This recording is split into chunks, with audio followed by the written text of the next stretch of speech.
सब खत्म कर दिया, मेरी शादी तोड़ दी। आराम से बैठिए, फिर बताइए किसने शादी तोड़ दी आपकी? वो जादू के चिराग ने। जादू के चिराग ने आपकी शादी तोड़ दी? वो चिराग के जिन ने कहा था मेरी एक जरूरी इच्छा पूरी करेगा। मैंने सब कुछ किया जो जिन ने कहा, लेकिन उसने मेरी इच्छा पूरी नहीं की। जादू के चिराग ने आपकी इच्छा पूरी नहीं की? कौन सी इच्छा? मेरे हस्बैंड का अफेयर चल रहा है, मैं चाहती थी वो औरत उनकी जिंदगी से निकल जाए। तुम्हारे बारे में पुलिस को हम सच सच बता देंगे, लेकिन छोड़ेंगे नहीं हम तुम लोगों को। अच्छा नहीं किया तुम लोगों ने हमारे साथ।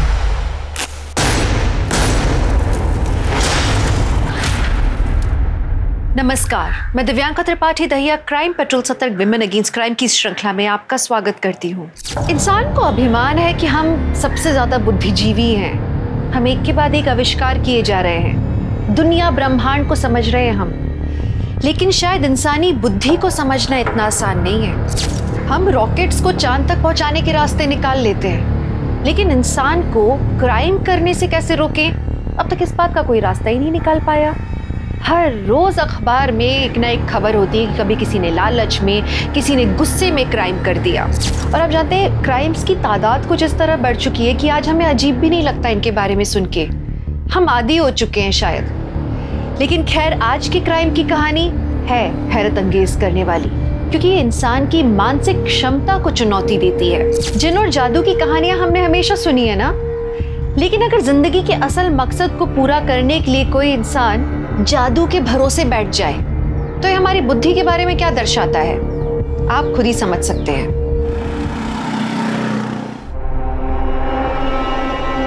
हाँ? मैं मान नहीं सकता। यस।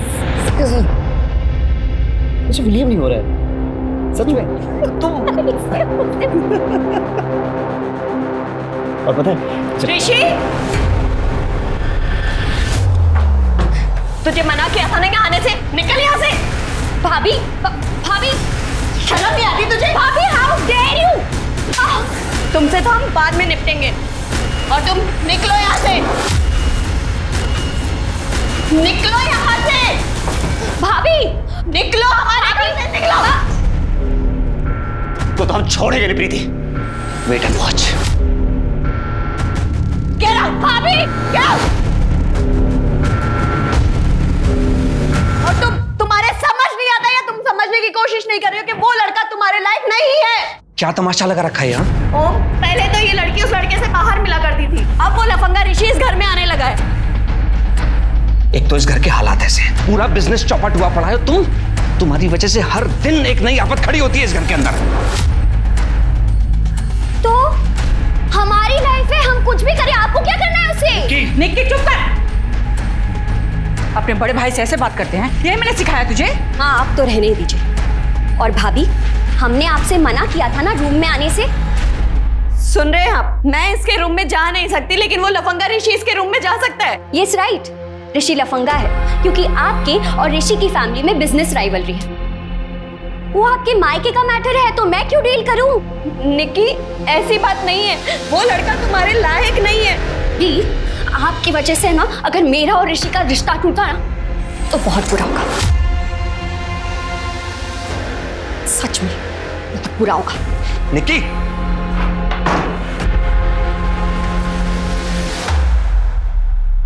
तुम्हारे कपड़ों से फिर लेडीज परफ्यूम की स्मेल आ रही है आशीष, तंग आ चुकी हूं मैं।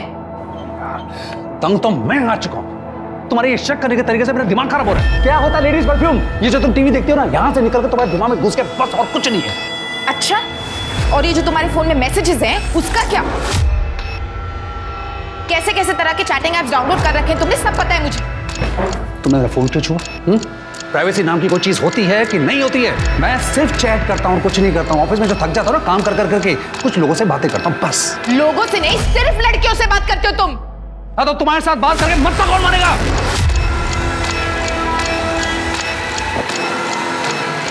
और मैं जो कुछ भी कर रहा हूं ना, इसके लिए I am not responsible, you are responsible. तुम जिम्मेदार हो।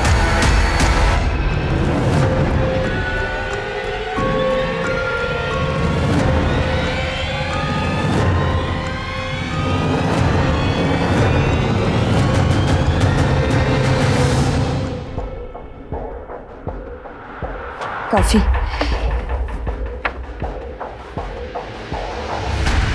कब से ढूंढ रहे हैं, एक ढंग का प्रोफाइल नहीं मिला। अरे क्या हो गया आजकल की औरतों को, सोशल मीडिया पे बिंदी चूड़ियां इन सब की फोटो लगा। अरे तो इतनी जल्दी क्या है शरद, अभी अभी एक क्लाइंट निपटाइए और एक और क्लाइंट है ना हमारे पास, थोड़ा सा ब्रेक ले ले। तुमसे पूछा हमने? पूछा तुमसे हमने? जितना बोला जाए उतना ही किया करो।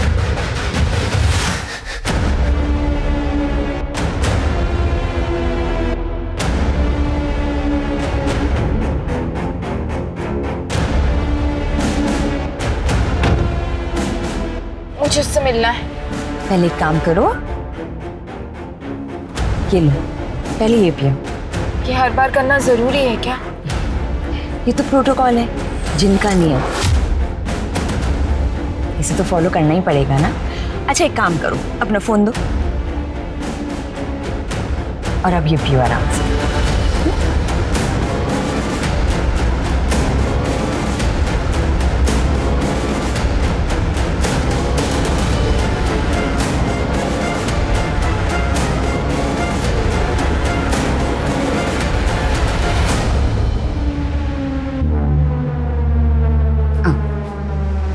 संभाल के, संभाल के।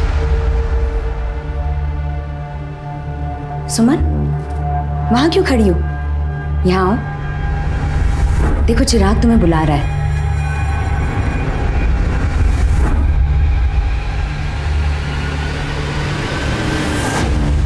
तैयार हो?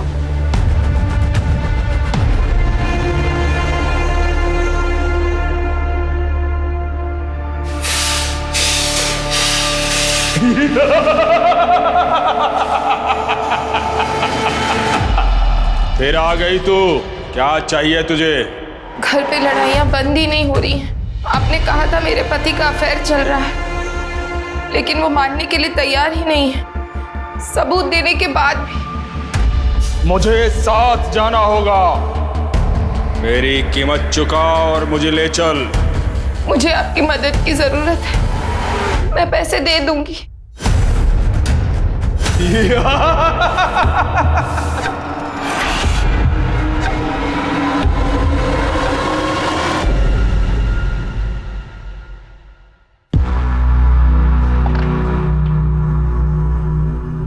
ओम, आप इतनी टेंशन में क्यों हो? हम हैं ना, सब ठीक हो जाएगा।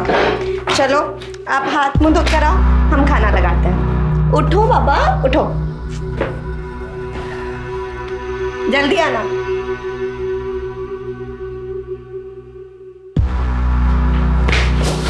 कौन हो तुम लोग? कौन हो तुम लोग? बहुत नाटक हो गया तेरा। अगर अभी पैसा नहीं मिला ना तो तेरा दिल, गुर्दा, कलेजा सब बेच खाएंगे बिलाल भाई। बिलाल भाई का पैसा है, कोई नहीं रख पाया, तू भी नहीं रख पाएगा, समझा बे? पैसा देना पड़ेगा। ओम, क्या हो रहा है ये सब? और कौन है ये लोग?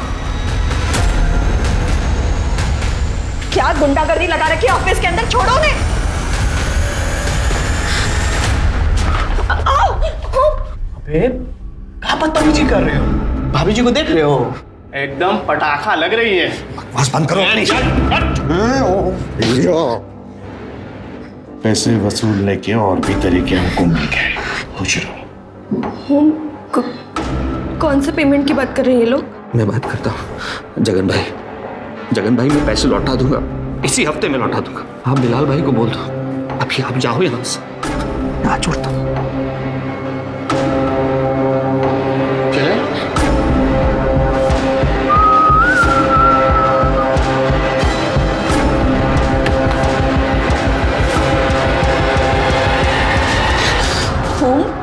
क्या था ये सब? गलत आदमी से पैसे ले लिए प्रीति, ऐसा लगता है सब कुछ खत्म हो जाएगा, सब कुछ। कुछ नहीं होगा ओम, वो बाबा जी ना, उन्होंने बोला सब कुछ ठीक हो जाएगा। क्या बाबा जी लगा रखा है तुमने? कुछ नहीं होता, ये सब ढोंग ढकोसले होते हैं। बाबा ठीक कर देंगे। तुम्हारे नाम 25 लाख रुपए की इंश्योरेंस पॉलिसी की थी, याद है तुम्हें? तुम उसके पेपर निकालो, कल के कल बैंक जाकर कैंसिल करो, पैसे निकालो। अरे 25 लाख रुपए इनके मुंह पे मारेंगे तो 1 महीना जीने तो देंगे ये लोग हमें।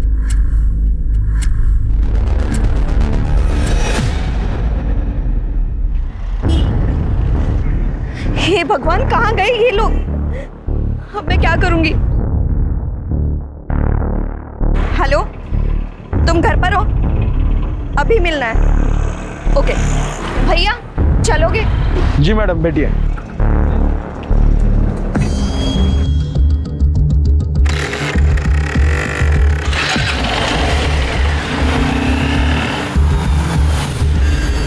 ये लो, ये गोली ले लो, इससे चक्कर बंद हो जाएंगे। हाँ लो। और अब बताओ क्या करना है? कुछ कम नहीं हो सकता क्या? अब देखो, जिन तो अपनी कीमत खुद बताता है, हम तो बस जरिया हैं। लेकिन तुम बोलो तो ठीक है, हम जिन को मना कर देते हैं। नहीं नहीं रुको,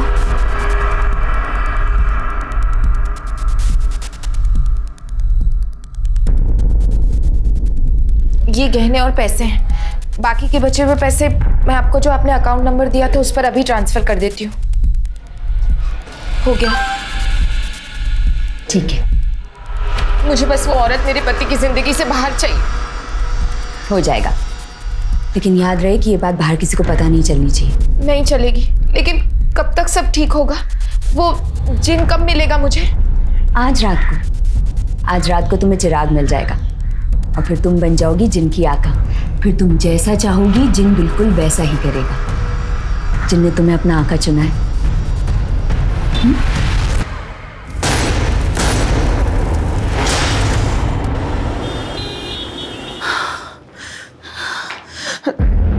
माँ। ओम, बेटा प्रीति का कहीं कुछ पता चला? माँ बहुत सारे लोगों को कॉल करके देख लिया, यहाँ वहाँ सब जगह ढूंढ लिया, नहीं मिल रही। फोन भी तो बंद आ रहा है उसका। हे भगवान, हम क्या करें? ऐसा तो कभी नहीं करती। बेटा हमको लगता है कि हमें पुलिस के पास चलना चाहिए। पुलिस? चलो माँ। चल बेटा।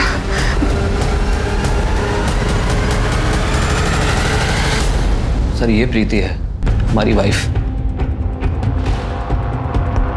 आपने प्रीति को आखिरी बार कब देखा था? सर आज दोपहर में वो हमारे ऑफिस लंच लेकर आई थी। हमने साथ में लंच किया, कुछ वक्त साथ बिताया। उसके बाद वो घर के लिए निकल गई। कितने बजे गई थी? तकरीबन 4 बजे हो गए। अच्छा, और उसके बाद ना वो घर आई ना उनका कॉल आया? नहीं सर, हमको लगा कि वो ओम के साथ ही घर वापस आएगी। 5 बजे हम कीर्तन में चले गए। जब कीर्तन से आए 7 बजे, तब तक वो घर पर वापस नहीं आई थी। फिर हम ओम को फोन किए। सर माँ का फोन आते ही हम उसे ढूंढने निकल गए। कई जगह पर हमने कॉल भी किए, लेकिन वो कहीं नहीं मिली। उसके सभी फ्रेंड्स को कॉल किया? सर जो नंबर हमारे पास थे उन पर हमने कॉल कर लिया, बाकी सबके नंबर तो हमारे पास नहीं है। पूजा, ये प्रीति का नंबर ट्रैकिंग पे डालो और उसका फोटो सभी पुलिस स्टेशन में सर्कुलेट करो। सर। ओम जी, आपका या आपकी पत्नी का किसी से कोई लड़ाई झगड़ा है या कुछ ऐसा हुआ हो? नहीं सर, हमारा किसी से क्यों झगड़ा होगा? बहुत ही सिंपल सी फैमिली है हमारी सर। झगड़ा वगैरह हमारा किसी से नहीं हुआ। अब बिजनेस क्या करते? सर लॉजिस्टिक और कुरियर सर्विस है हमारी। और घर में कौन कौन है? सर हम 4 लोग हैं, माँ, प्रीति और हमारी एक छोटी बहन है निकी। फिलहाल निकी घर पे है ताकि अगर प्रीति आ जाए तो हमें खबर कर सके सर। ठीक है, फिलहाल आप जाइए, हम सर्च करेंगे और अपने ऑफिस का एड्रेस लिखवाते जाइएगा। सर हमारी बहू मिल तो जाएगी ना? आप टेंशन मत लीजिए, हम कोशिश करेंगे। शर्मा, जरा फैमिली का बैकग्राउंड चेक करो, देखो कोई ऐसी बात है क्या जो इन्होंने हमें नहीं बताई। साथ ही ये प्रीति, इसकी CDR निकालो और ये ओम के ऑफिस के आसपास जितने भी CCTV कैमरे हैं सबकी फुटेज चेक करो, देखो कुछ मिलता है क्या।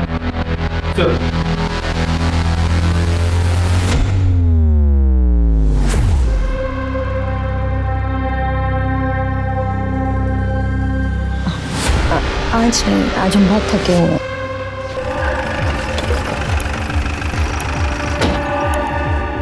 शर्मा, प्रीति का कुछ पता चला?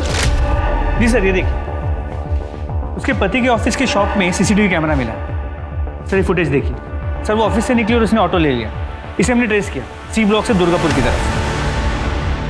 ये जो ऑटो वाला है, इससे अगर पूछा। सर एक second. Hello, Mahavirpur police station. हाँ, हमने फोटो सर्कुलेट की थी प्रीति गोयल की। कहाँ पर? हमें लोकेशन भेजिए। सर कंट्रोल रूम से फ़ोन था, प्रीति गोयल की डेड बॉडी मिली है सहारनपुर बाईपास के पास की झाड़ियों में। चलो।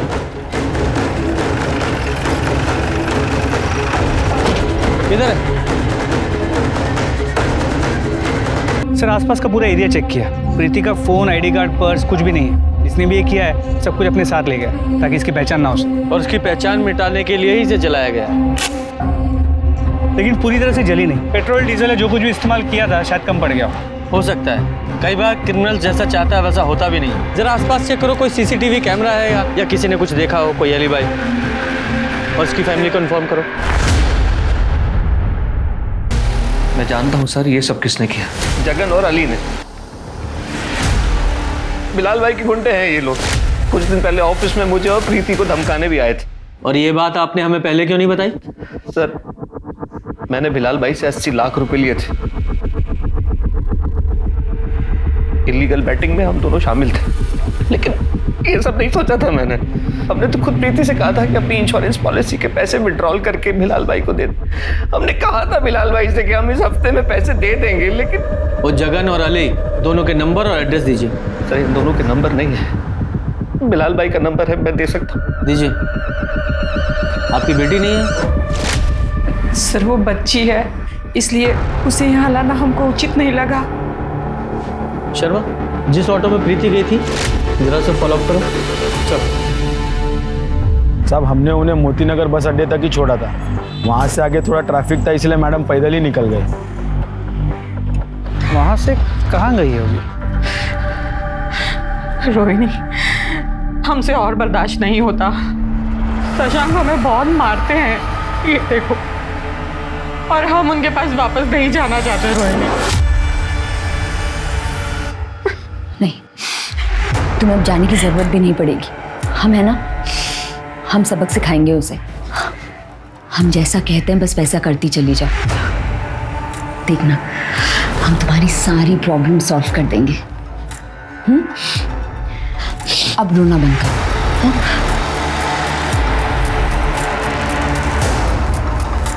ये रजिस्टर में एंट्री कर देना।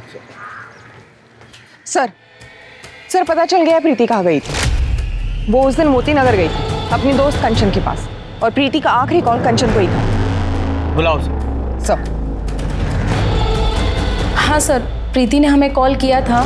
वो हमसे मिलने भी आई थी। बहुत परेशान लग रही थी सर।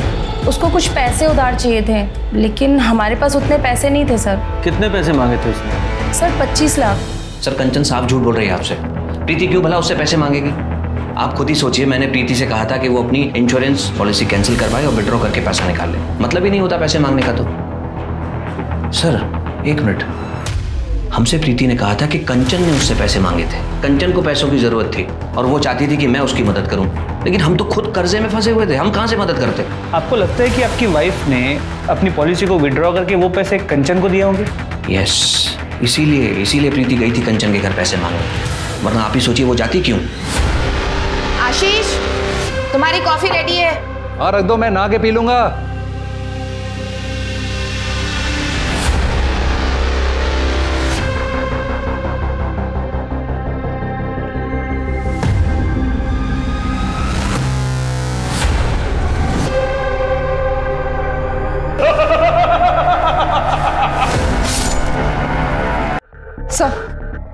सर मैंने कंचन का एड्रेस लिया और उसके एरिया का सीसीटीवी फुटेज निकाला।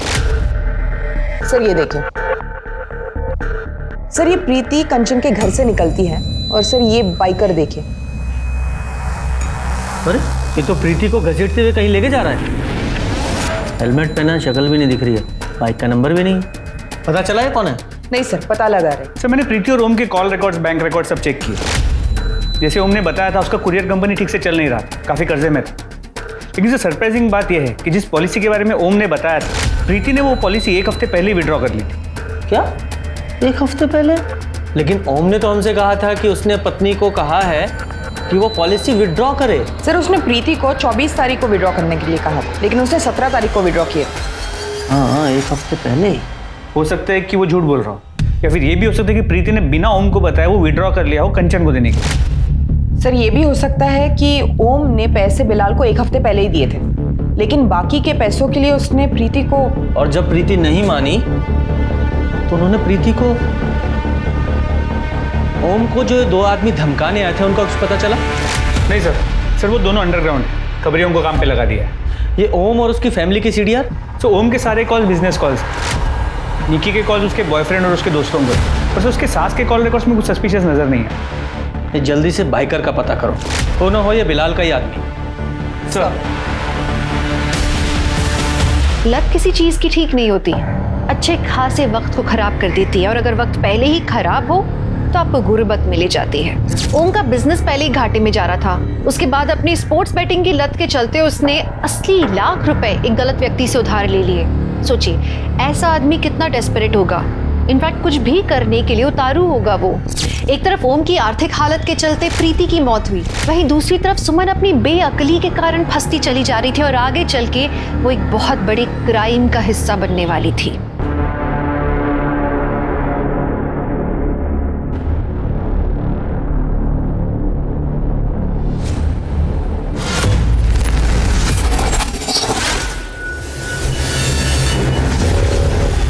नई क्लाइंट थी ना, क्या नाम था उसका? उपासना मिश्रा। उसका तो थोड़ा मुश्किल लग रहा है। हमने बात की उससे, दोस्ती बढ़ाई, पति से परेशान है, पर फिर पता नहीं क्या हुआ, बोली कि पति से माफी मांग ली। क्या? बहुत टाइम वेस्ट किया ना तुमने उसको। हमने क्या किया है अब? और ऐसा नहीं है कि वो चली गई है, हम अभी भी कोशिश कर रहे हैं उसे पटाने की, और अगर नहीं मिलती तो कोई दूसरी क्लाइंट ढूंढ लेंगे। जो करना है जल्दी करो, ज्यादा टाइम पास मत करो, ये तुम औरतों की आदत होती है। 2 औरतें मिली नहीं कि चक चक शुरू। तो आपने उस औरत को मरवाने के लिए पैसे दिए थे? नहीं सर, मैंने तो चिराग के लिए पैसे दिए थे। वो चिराग के जिन ने कहा था उसके जादू से मेरे पति उस औरत को भूल जाएंगे। 25 लाख दिए थे सर मैंने इसके लिए उन्हें, लेकिन उन्होंने मुझे चिराग नहीं दिया और जिन ने अपना काम भी नहीं किया। मेरे पति अभी भी उस औरत के साथ है, मैंने खुद देखा। आपने चिराग के लिए 25 लाख रुपए दे दिए? पूरी बात जरा डिटेल से बताइए। ये लो। घर पे लड़ाइयाँ बंद ही नहीं हो रही हैं। मेरी कीमत चुका और मुझे ले चल। देखो जिन अपनी कीमत खुद बताता है, हम तो बस जरिया हैं। ये गहने और पैसे हैं। ठीक है। आपके साथ फ्रॉड हुआ है, और आप जैसे पढ़े लिखे लोग ऐसे जिन चिराग ऐसी बातों में फंस जाते हैं। सर जब आपका खुद का पति धोखा दे रहा हो तो सब कुछ बेचकर पैसे दिए थे मैंने उन्हें सर। आप उनकी डिटेल्स दीजिए, नंबर तो होगा ना आपके पास? हाँ सर, लेकिन उनका नंबर बंद आ रहा है और एड्रेस मुझे नहीं पता। उनकी शक्ल तो देखी है ना आपने? जी। स्केच बनवा सकती हैं?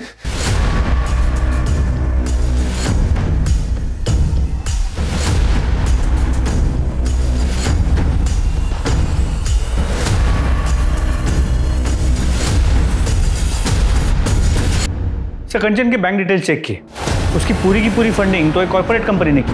सर प्रीति की पोस्टमार्टम रिपोर्ट के हिसाब से उसकी मौत एक्सेसिव ब्लीडिंग की वजह से हुई। उसका स्कल फ्रैक्चर्ड, सर बॉडी जलने की वजह से बाकी डिटेल्स नहीं मिले, और उसकी मौत शाम के 6 से 8 बजे के बीच हुई है। 6 बजे से 8 बजे के बीच, और हमने देखा लगभग 5:30 बजे प्रीति कंचन के घर से निकली थी और उसके बाद उस बाइकर ने उसे असॉल्ट किया था। करेक्ट। ये कंट्रोल रूम से हमें फोन कितने बजे आया था बॉडी मिलने का? सर सुबह 7 बजे के आसपास। सुबह 7 बजे।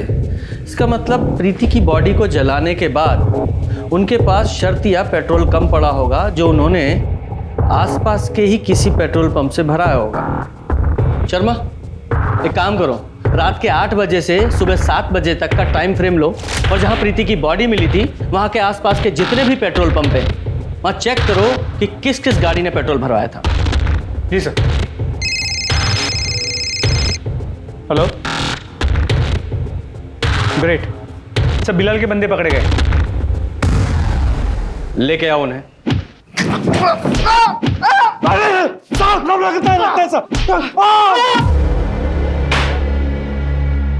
धमकी देने का बहुत शौक है तुम लोगों को, बहुत अच्छा करियर है। साहब हम लोग बिलाल भाई के लिए काम करते हैं। वो साहब वो है ना, उसने बिलाल भाई से 80 लाख रुपया कर्ज लिया था।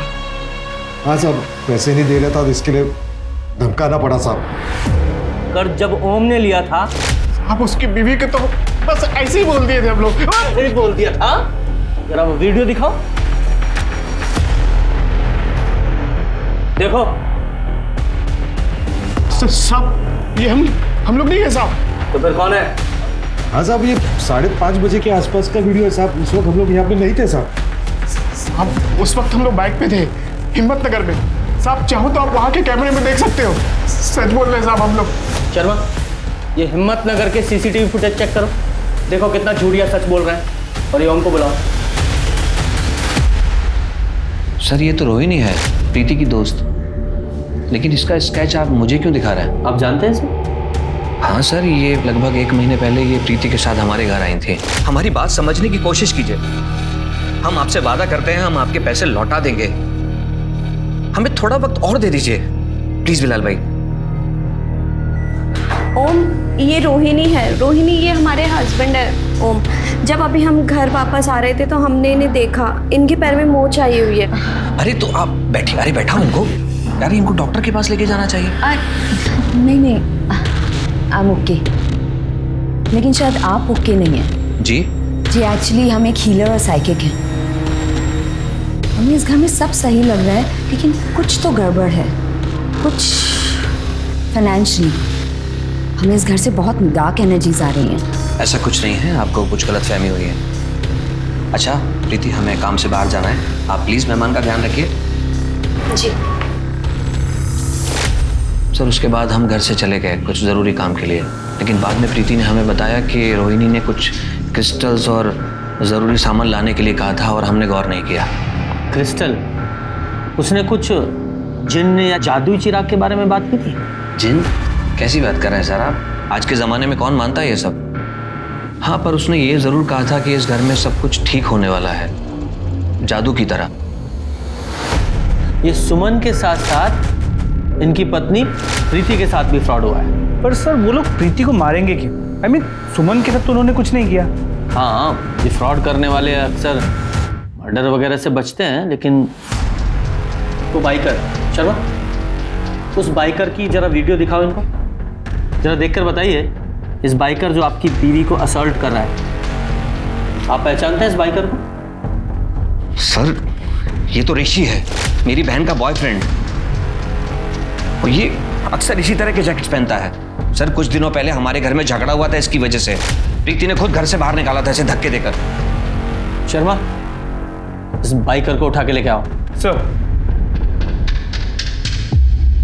रोहिणी, तुम सच कह रही हो? हम सच में भागने वाले हैं? हाँ, हमने सारे इंतजाम कर लिया। अभी हमारे पति शहर से बाहर गए हैं माँ की बरसी के लिए। उनके आते ही ना हम उनके फ़ोन से तुम्हारे अकाउंट में पैसे ट्रांसफ़र कर देंगे। और सुनो, तुम्हें भी बिल्कुल यही करना है, और बहुत जल्दी, हाँ, ताकि कोई भी हमें ट्रेस ना कर सके। हाँ, मुझे मेरे हस्बैंड का पासवर्ड भी पता है, तो इजी हो जाएगा। ये शादियाँ करके ना हमने बहुत बुरा किया है। हाँ रोहिणी, हमारी तो किस्मत ही खराब हो गई, लेकिन जाते जाते ना इन मर्दों की मर्दानगी को काट कर जाएंगे। ये क्या कह रही हो तुम रोहिणी? हाँ, ताकि ये मर्द ना दूसरी औरतों को हमारी तरह परेशान ना कर सके। सच कहा।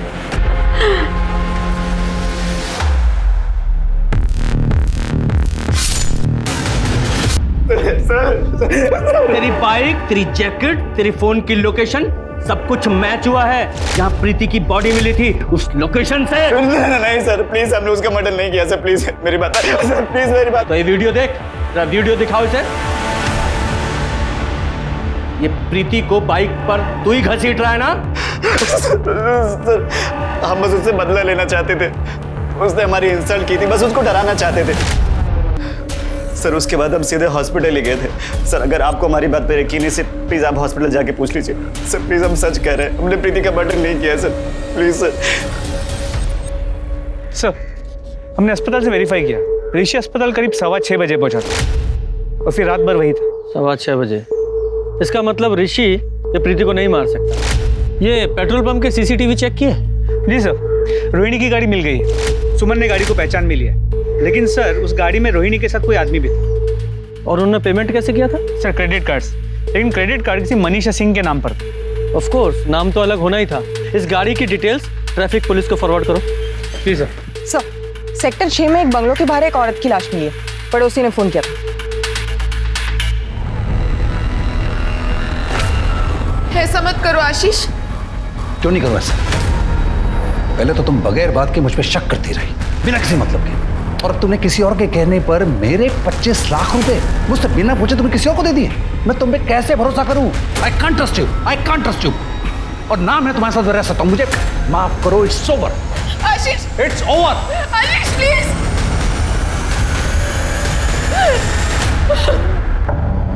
आज के ज़माने में हमारा देश एक से बढ़कर एक क्रांतियां देख रहा है। कहीं कोई नारीवाद की बात कर रहा है, कहीं कोई आधुनिकताओं की बातें कर रहा है। वहीं हमारे बीच रोहिणी और शरद जैसे लोग रहकर माया और जादू का धंधा चला रहे हैं। और वो सिर्फ धंधा चला ही नहीं रहे हैं, वो बाकायदा सफल है इसमें, लोगों को लूट कर ऐश कर रहे हैं। सुमन ने जिस घर को बचाने के लिए अपना सब कुछ बेच दिया था, आज वही घर लुट गया था। माना कि आशीष ने गलती की थी, उसका अवैध संबंध था, लेकिन ये बातचीत करके या तलाक से सुलझाया जा सकता था। और ये तो शुक्र है कि सुमन ने कोई और कदम नहीं उठाया, वरना जिस तरह ओम की गलती की सजा प्रीति को जान देकर चुकानी पड़ी, पता नहीं सुमन का क्या होता।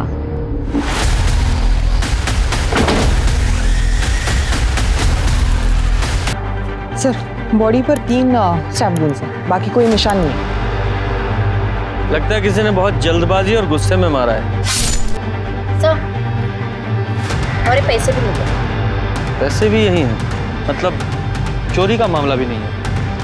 जी सर, मामला निजी लग रहा है। एड्रेस भी यहाँ का नहीं है, फिर बॉडी यहाँ कैसे आई? जरा इसकी फैमिली को शिनाख्त के लिए बुलाओ। जी सर।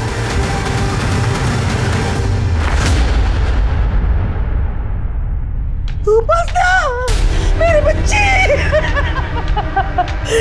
मार दिया, मेरी बच्ची को आखिर मार दिया तूने।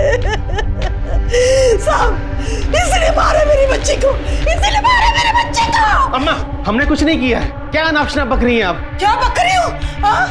तू इतना मारता था उसे, इतनी तंग आ गई थी वो तेरे से कि वो बच्चे को लेकर हमारे साथ रह रही थी वो। साहब, ये छोटे मोटे झगड़े तो हर मियाँ बीवी में हो ही जाते हैं ना। छोटा मोटा झगड़ा इतना मारते थे, देखो सब विश्वास नहीं हो रहा था। देखिए देखिए उसके हाथ में कितने निशान है, कितना मारा वो उसे। कल रात आप कहाँ थे? सर, कल रात हम घर पे ही थे और हमारा बेटा कबीर हमारे साथ ही था। वो स्कूल से सीधा हमारे पास आ गया।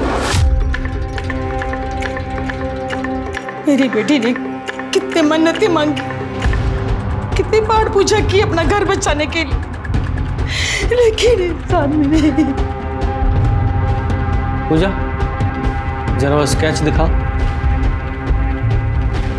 ये औरत कभी आपकी बेटी के पास आई थी उससे मिलने? हाँ साहब, ये मेरी बेटी की सहेली है। इस औरत ने कभी आपकी बेटी से पैसे मांगे थे? नहीं साहब, इसने कभी पैसे नहीं मांगे। मेरी बेटी को पैसे दिए हैं ना डाइवोर्स केस फाइल करने के लिए। सर, आइए।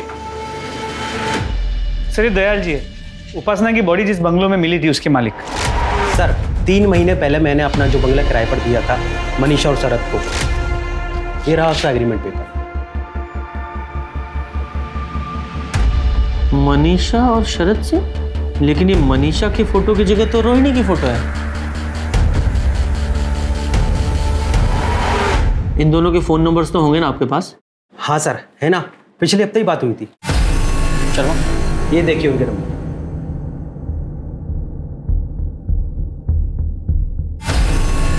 हाँ, अब जाइए, ये एग्रीमेंट हम बाद में आपको भिजवा देंगे। जी सर, थैंक यू। शर्मा, अब इन दोनों के असली फ़ोन नंबर्स, गाड़ी नंबर्स और फोटोज़ सब कुछ हमारे पास है। इन दोनों के फ़ोन नंबर्स को ट्रैक पर डालो और सिग्नल टू सिग्नल सारे सीसीटीवी फुटेज चेक करो। सर, उपासना की मौत से इस केस में बहुत बड़ा मोड़ आया। पुलिस को न सिर्फ रोहिणी और शरद के बारे में पता चला, बल्कि उनके बारे में काफ़ी डिटेल्स मिले। लेकिन पुलिस अभी भी कंफ्यूज थी कि अगर रोहिणी ने उपासना से पैसे नहीं मांगे थे तो फिर उसका कत्ल क्यों हुआ। पुलिस प्रीति और उपासना की मौत को फ्रॉड के साथ जोड़कर देख रही थी, लेकिन दोनों में जमीन आसमान का अंतर था। रोहिणी और शरद तो फरार थे और पुलिस ने अपनी सारी टीम्स इन दोनों को ढूंढने में लगा दी थी, क्योंकि अब इन दोनों मर्डर्स की गुत्थी सिर्फ रोहिणी और शरद ही सुलझा सकते थे।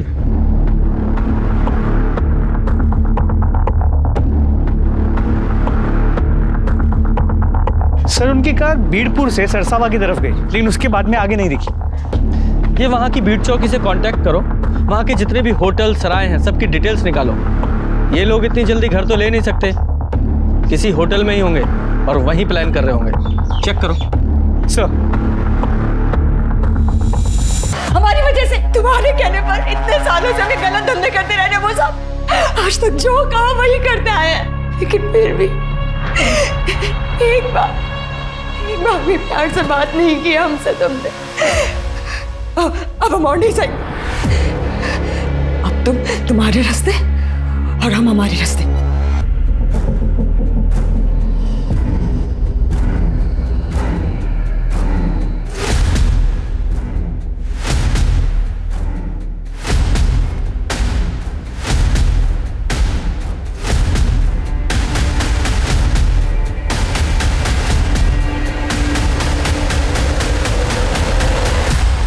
बहुत लोगों को चूना लगाया तुम दोनों ने जिन्न और जादू के नाम पर। अब वहां जेल में जादू दिखाना। 2 फ्रॉड और 2 मर्डर के केस हैं तुम लोगों पे। नहीं सर, ऐसा कुछ नहीं किया सर हमने। किया सर, हमें सहवान के साथ दुबई नहीं जाना है सर। इसने मारा हमारी उपासना को। बकवास कर रही है। अरे हम तो रास्ते में थे, इसलिए फोन करके बुलाया था हमें। अच्छा, अगर रास्ते में थे तो आधे घंटे में घर कैसे पहुंच गया?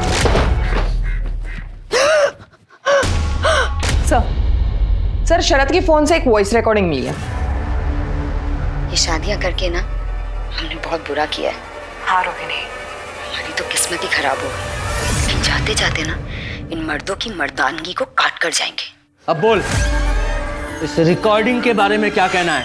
अब ये मत बोलना कि उपासना को नहीं मारा, क्योंकि उपासना को मारने का मोटिव था तेरे पास, वरना ये रिकॉर्डिंग कहां से आई तेरे पास? सर,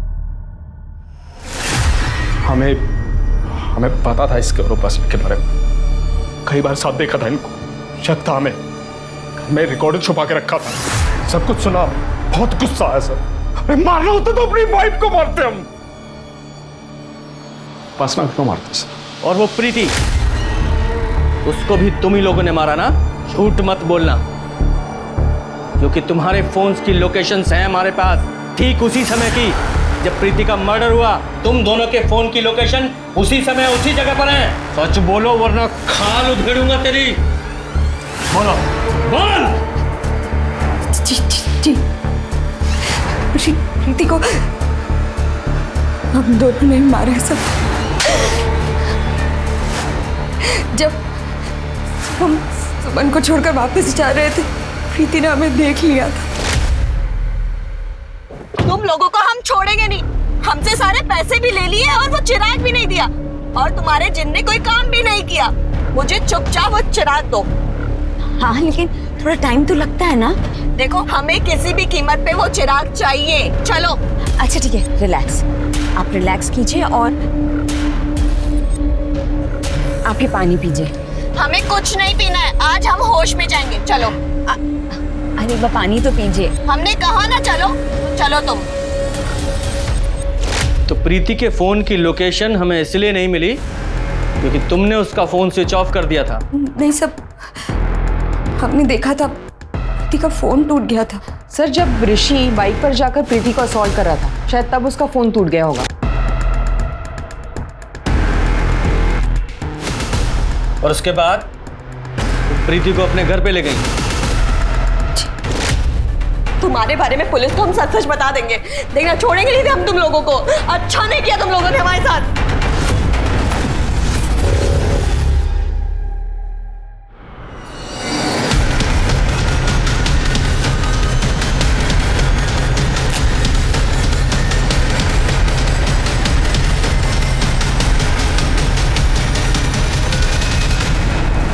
और प्रीति को जलाने के बाद तुम लोग पेट्रोल पंप पर गए हैं? और उपासना को कैसे मारा? नहीं सर, उपासना को नहीं मारा सर हमने। हाँ, आप चाहे तो मोबाइल का लोकेशन चेक कर लें सर। हाँ, हम वहां नहीं थे। उपासना को अगर शरद ने नहीं मारा तो फिर किसने मारा होगा? सर, उपासना के पति के मोबाइल लोकेशन के मुताबिक वो तो घर पर ही था। सर ये देखिए क्या मिला। ये रोहिणी और उपासना का लेस्बियन वीडियो किसी ने सोशल मीडिया पे अपलोड किया।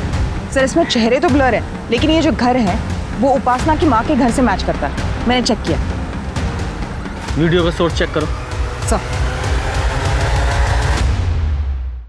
सर ये सुमित है जिसने वो वीडियो अपलोड किया था। स्कूल में पढ़ते हो, ऐसे वीडियो देखते हो, शर्म नहीं आती? कहाँ से मिला वो वीडियो? सर वो वीडियो हमने ही रिकॉर्ड किया था।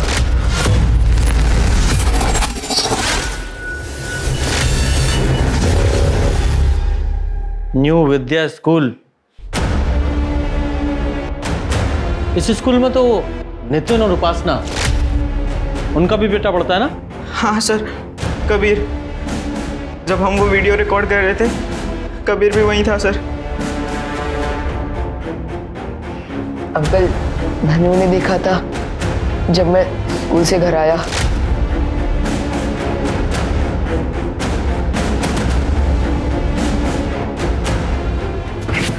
क्या कर रहे तू? हाँ, क्या कर रहे तू? ये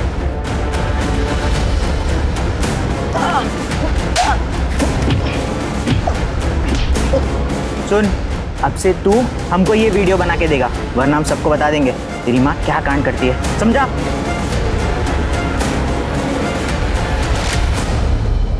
और आपको इसके बारे में पता था? सर ये सब हमें कबीर ने सिर्फ 2 दिन पहले बताया। तब हमारी समझ में एक बात आ गई थी कि उपासना और हमारी शादी अब नहीं बचेगी। सर हम तो ये शहर छोड़कर जा रहे थे, सब कुछ छोड़ के जा रहे थे। कबीर के लिए हम नया स्कूल भी देख लिया था सर, लेकिन सर कबीर उस रात हमारे साथ ही था। हम उसे ये सब क्यों करने देते?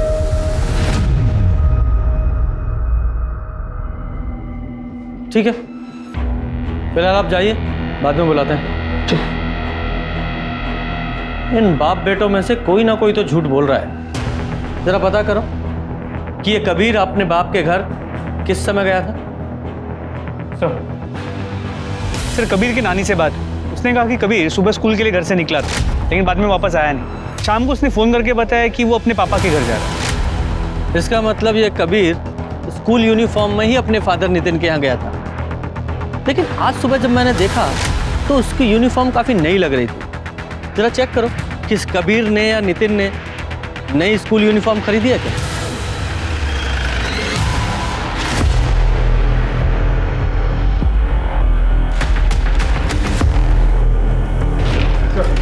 सर नितिन ने नया ड्रेस ऑनलाइन लिया था। अच्छा, वेरी गुड। और ये सीसीटीवी फुटेज में कुछ मिला? सर घर के पास कोई सीसीटीवी कैमरा नहीं है, लेकिन मैंने कावेरी के घर से रोहिणी के घर तक और रोहिणी के घर से नितिन के घर तक जितने भी सीसीटीवी कैमरा है उनके फुटेज चेक किए। कबीर ने रात को उपासना को फॉलो किया रोहिणी के घर तक, और सुबह वो अपने बाप के घर के पास मिला, यूनिफॉर्म पे खून लगा। लेके आओ इस कबीर को। मम्मी की वजह से रोज मुझे तंग करते थे, चिढ़ाते थे सब लोग मुझे। मैं बहुत परेशान हो गया था, पता नहीं क्या करूं। फिर मैंने मम्मी को बोला भी कि ये सब बंद कर दो, पर वो नहीं मानी। मम्मा, अभी क्या कर रहे हो? समझते हैं मुझ पे? हम समझते हैं कि ये सब तुम्हारे लिए एक्सेप्ट करना बहुत मुश्किल है, पर हम रोहिणी से प्यार करते हैं। मुझे रोहिणी बहुत पसंद है और जल्द ही हम दोनों उसी के साथ रहने वाले हैं। मुझे नहीं रहना उसके साथ, सब मेरा मजाक उड़ाएंगे। कबीर बेटा, क्या तुम्हारे लिए तुम्हारी मामा की खुशी जरूरी नहीं? हाँ? नहीं, मुझे नहीं चाहिए आप और वो।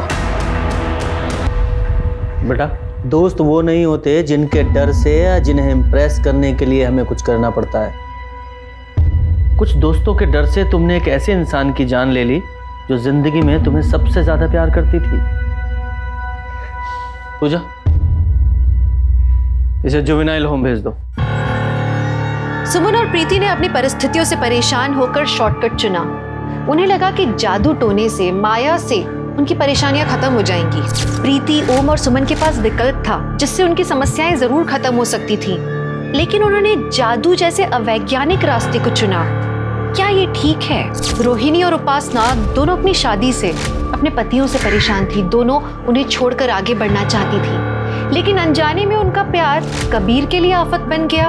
और कबीर तो छोटा था, उसे मालूम नहीं था कि उसकी माँ गलत नहीं है, गलत उसके वो दोस्त हैं जो उसे ब्लैकमेल कर रहे हैं, उसे परेशान कर रहे हैं। कबीर और उसके दोस्तों को उसकी माँ का प्यार रास नहीं आया। पर पता है सच्चाई क्या है? हम हमारे समाज में कुछ चीजों को इतना बड़ा हवा बना देते हैं ना कि उन्हें गलत साबित करने के चक्कर में हम खुद के सही और गलत कर्मों का आकलन नहीं कर पाते। हम अपने साथ होते हुए गलत को देखते हैं, उसे ठीक करने के लिए अगर गलत रास्ता अपनाते हैं तो फिर ये गणित गलत ही हुआ ना। इसमें क्या सही है? गलत को ठीक करने के लिए आपको गलत कभी नहीं करना चाहिए। हमारे समाज को ये समझना है। कब तक टिकेगी ये? पता नहीं, कोशिश चल रही है, बहुत हिम्मत दिखा रही है। लगता है तेरे से नहीं होगा, कुछ और ही करना पड़ेगा। ये बहुत ज़रूरी है कि ये एकदम से हिम्मत हार जाए। देखते हैं कब तक टिकती है। किसी भी चीज का मोल उसकी जरूरत पर निर्भर करता है। प्यास लगे तो पानी का मोल समझ आता है, अंत करीब हो तो सांसों का मोल नजर आता है। ऐसा क्यों होता है कि जब हमें हमारी हर चीज बेशकीमती लगती है तो दूसरे की चीज सस्ती हो जाती है? कुछ लोग ऐसे होते हैं जो आसानी से किसी की भी जिंदगी ले लेते हैं, आसानी से बलात्कार कर देते हैं। जिंदगी खुद की हो या किसी की भी, वो सस्ती कभी भी हो ही कैसे सकती है? मेहनत और लगन से जीवन निर्वाह करने वाली कविता की जिंदगी में ऐसा कौन सा दौर आया जिसने उसकी जिंदगी को तहस नहस करके रख दिया, उसके सफर को हमेशा के लिए खत्म करके रख दिया। नमस्कार, मैं दिव्यांका त्रिपाठी दहिया क्राइम पेट्रोल सतर्क विमेन अगेंस्ट क्राइम के इस एपिसोड में आपका स्वागत करती हूँ। इस केस ने अलीबाग पुलिस के सामने अनोखी चुनौती पेश कर दी, क्योंकि यहाँ अपराध की जड़ें गहरी थी और अकल्पनीय थी।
ए पकिया उठ, क्या रोज रोज उठाना पड़ता है तेरे को?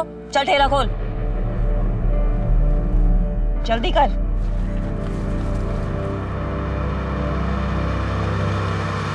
मेरी मदद के लिए रखा था तुझे यहाँ पर, लेकिन सबसे ज्यादा ध्यान तेरा ही देना पड़ता है। और कल 2 नारियल का हिसाब कम मिला है मुझे। क्या ताई, सुबह सुबह किटकिट कर रही है? तो कौन सा टाइम सही रहेगा तेरे लिए? कब करूंगी किटकिट? 2 नारियल का पैसा चाहिए मुझे, आज के हिसाब में जोड़ देना।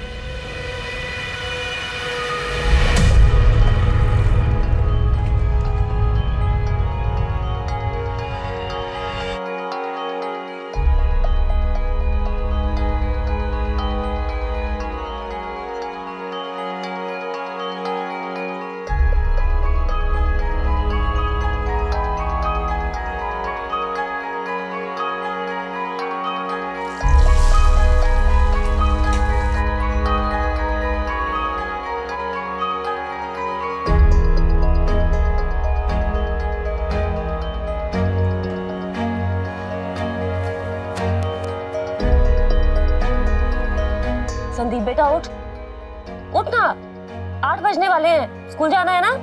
चलो जा, जल्दी कर मेरा बेटा।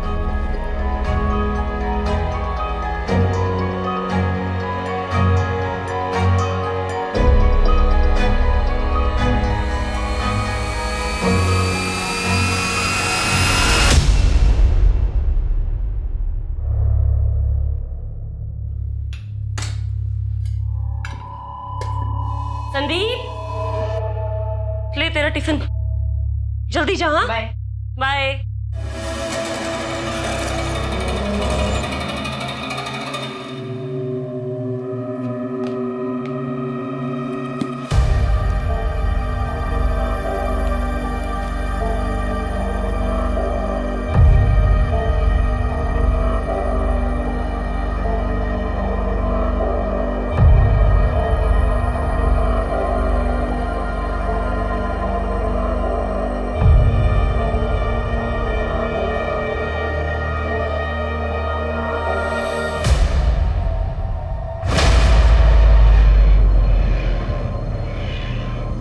आज देर क्यों हुई कविता? 1 मिनट की भी देरी से कितना नुकसान होता है पता है तुम्हें? कुछ पड़ी ही नहीं औरतों को।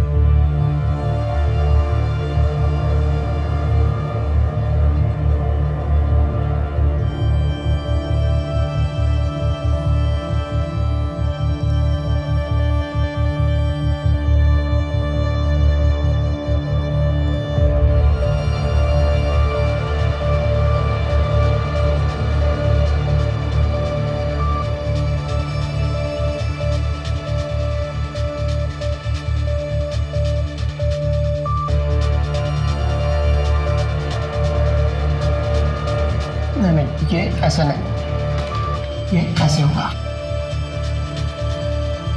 कोशिश कर रही हूँ सर।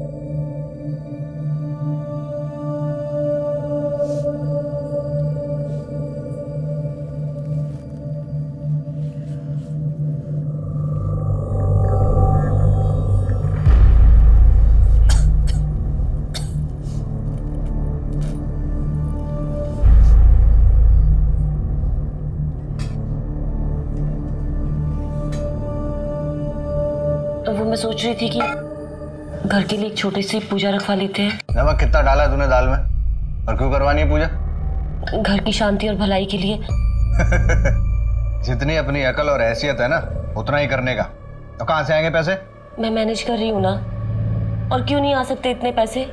मैं 10वीं पास हूँ। अगर तुमसे शादी नहीं की होती तो और पढ़ती, कोई अच्छी नौकरी करती। अगर मुझे कंप्यूटर सीखने के बाद कोई अच्छी नौकरी मिल जाएगी, संदीप के भविष्य के लिए भी अच्छा होगा ना। तो फिर क्यों मना कर रहे हो तुम? खुद तो क्लास का नाटक छोड़ और पूजा का भी। अपना चल रहा है, सब कुछ ठीक है ना? बस इतना ही बहुत है। लेकिन मैंने पुजारी जी को बोल दिया।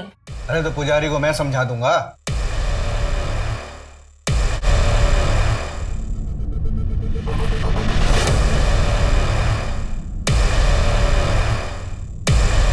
पंडित, पुजारी कहाँ?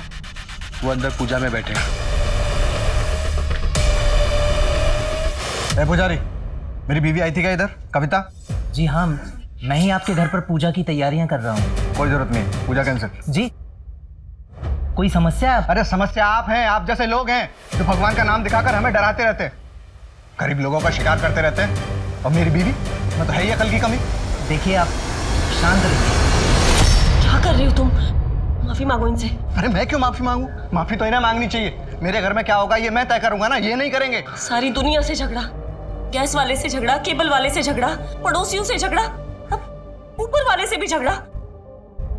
इन्होंने कुछ नहीं बताया मुझे, मैं खुद आई थी इनसे पूछने। घर चलो अब, जब देखो झगड़ा।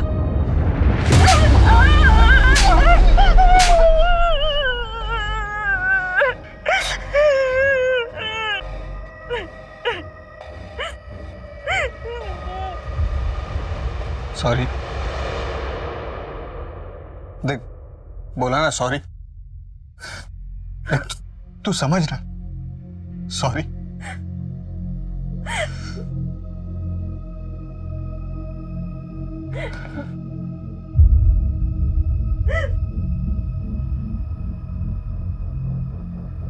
ले पानी पी। कितनी बार सॉरी बोलेगा? सब ठीक हो जाएगा, सब ठीक हो जाएगा। तू कभी नहीं समझेगा, तुझे साथ खुद माफ है।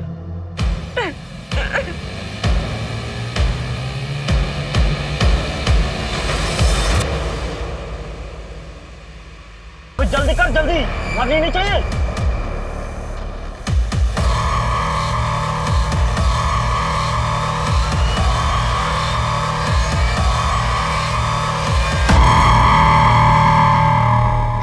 रात को कहाँ चली गई? आने दे उसको, तब बताता हूँ। तू मुझे क्या घूर रहा है? चल काम कर।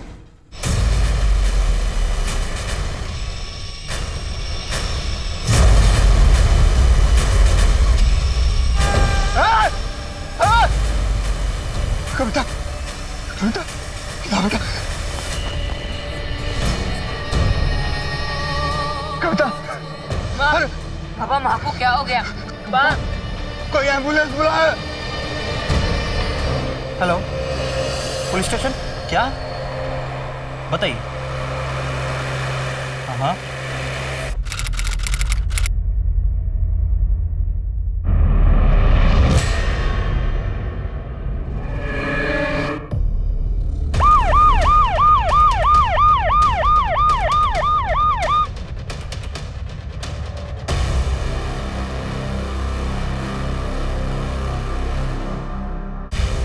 आप यहाँ से कर रहे हैं? आप क्या कर रहे हैं यहाँ पे? 5 घंटा हो गया साहब, 5 घंटे तक पुलिस नहीं आई थी। मेरी बीवी ने मेरे सामने दम तोड़ा। यहाँ फेंक के गए थे गुंडे उसे। और पता है क्या, वो चेहरे ढके हुए नहीं थे। इसका मतलब समझते हैं आप? पुलिस का डर नहीं है उनको। छोटे लोग हैं हम, छोटे लोग। और आप क्या करेंगे? मैं इसका अंतिम संस्कार यही कर दूंगा। आप तो रोको, देखिए आप शांत हो जाइए। हम समझ सकते हैं आपकी बात, हम कहीं फंसे हुए थे। हमारे देश में महिलाओं के साथ अपराध बढ़ते ही जा रहे हैं। हाल ही में महाराष्ट्र के अलीबाग जिले में एक 35 साल की महिला के साथ दरिंदगी के बाद उसे अधमरी हालत में अपने ही घर के बाहर फेंकने का मामला सामने आया है। उसके पति ने पुलिस पर लापरवाही का आरोप लगाया है। मैं एक दिन के लिए छुट्टी पे था, इंचार्ज तुम थे त्यागी, फिर केस पर रिस्पॉन्ड करने में इतनी देरी क्यों? सॉरी सर, वो लॉकअप के अंदर हिस्ट्री लोग दंगा कर रहे थे, उनको संभालने के चक्कर में मैं सर को टाइम से रिपोर्ट नहीं कर पाया। वो लॉकअप नहीं थे ना, भागे तो नहीं थे ना? आइंदा जरा समझिए कि प्रायोरिटी क्या है और क्या नहीं। चलिए बताइए, केस की डिटेल्स बताइए। अब तक क्या क्या पता चला है और अब तक आपने क्या क्या एक्शंस लिए? एक बात तो तय है, अगर वो दोनों आदमी ने बॉडी को घर के बाहर फेंका है, उसका मतलब वो घर को और घर के लोगों को अच्छी तरह से जानते हैं। बेटे और हस्बैंड ने क्या बयान दिए? सर, हस्बैंड ने बयान देने से मना कर दिया और बेटे का कहना है कि वो उन दोनों को नहीं पहचानता।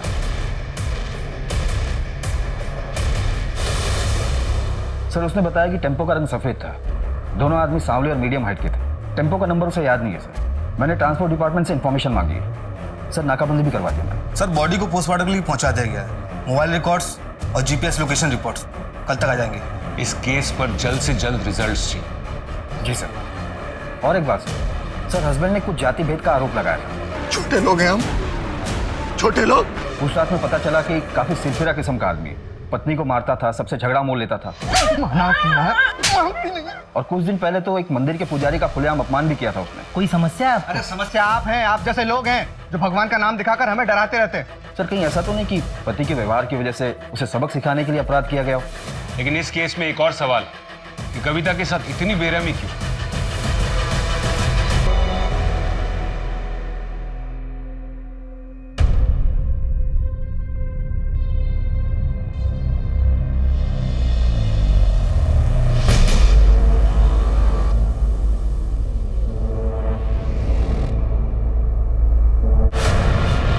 मैडम, मेरी मदद कीजिए, मेरे साथ बहुत बड़ा धोखा हुआ है। जी, मेरा नाम डॉक्टर दिवाकर है, मैं यहाँ ओल्ड सिटी रोड पे प्रैक्टिस करता हूँ। मेरी बीवी ने मेरे साथ चीटिंग की है, मेरी प्लीज़ कंप्लेंट लिखिए।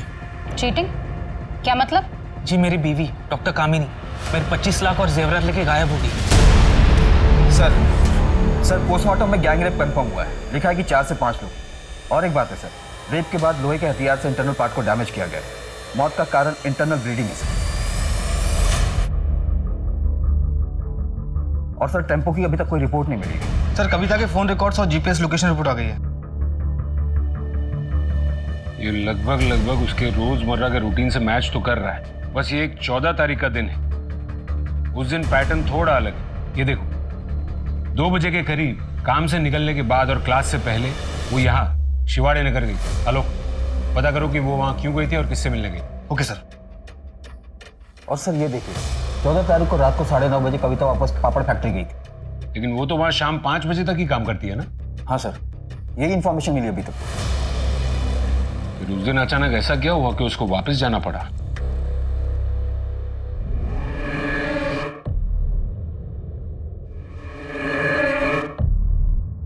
अब हमारा क्या होगा पापा? हमारा सब कुछ तो खाना बना जाके। मुझे नहीं आता पापा। नहीं आता तो सीख ले, क्योंकि इसके अलावा कोई उपाय है नहीं। और हाँ, वो पकिया को बोल पैसे देके जाए। ऐसा लगता है तेरा स्कूल भी छुड़वाना पड़ेगा।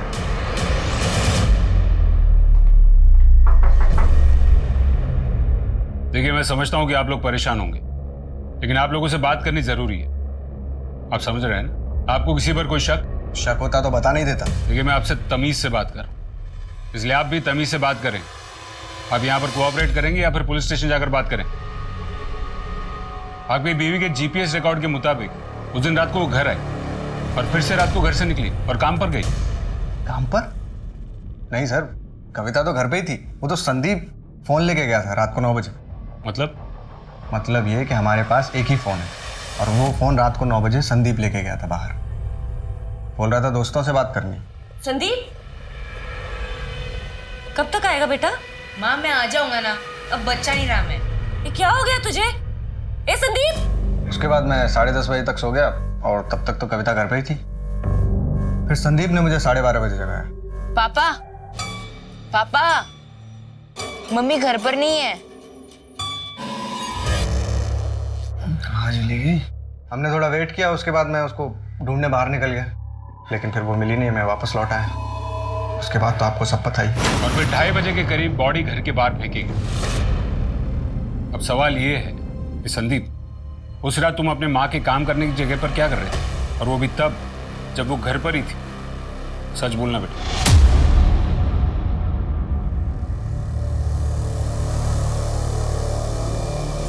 हेलो,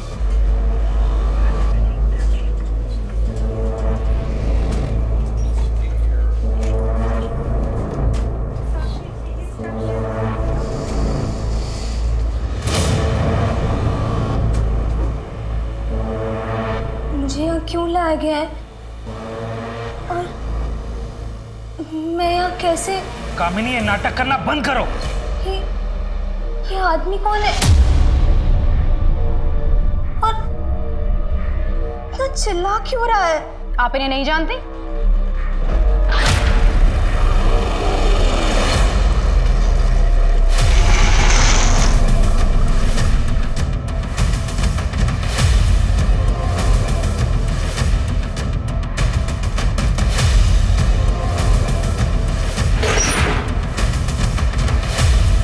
सर अंदर कुछ नहीं है।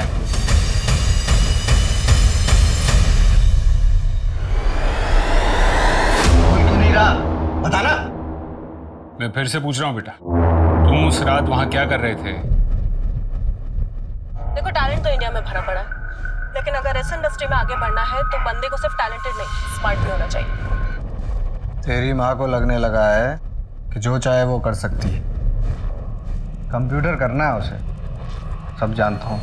छोड़ने वाली है हम दोनों को। एक नया पति और उसके साथ एक नया बेटा, ये सब चाहिए उसको। पापा ये क्या कह रहे हैं? तब कुछ पता है तुझे? कैरेक्टरलेस हो गई है तेरी माँ। नहीं तो पता इतने पैसे कहाँ से आ रहे हैं? पापड़ी बेल रही है या कुछ और कर रही है?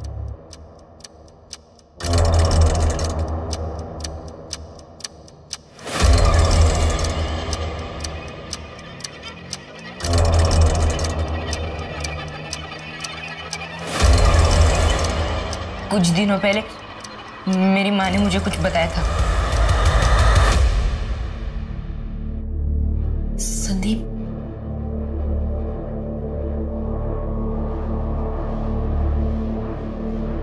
बेटा मुझे हफ्ते में 2 दिन नाइट शिफ्ट करना पड़ेगा।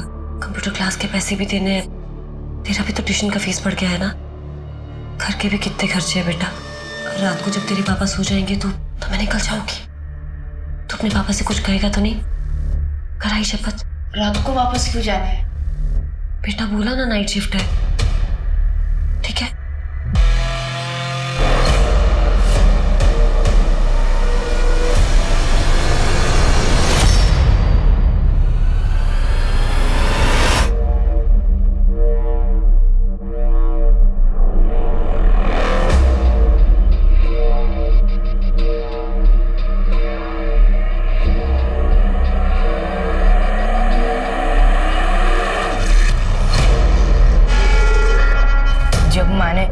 मेरे साथ नाइट शिफ्ट की बात की तब मैं थोड़ा परेशान हो गया। मैं देखना चाहता था कि वह सच में नाइट शिफ्ट लगती है कि नहीं। मैंने देखा वहाँ नाइट शिफ्ट तो लगती है, पर वो जो देखा वो देखकर मैं वापस आ रहा था और फिर रास्ते में मुझे मेरी माँ मिली।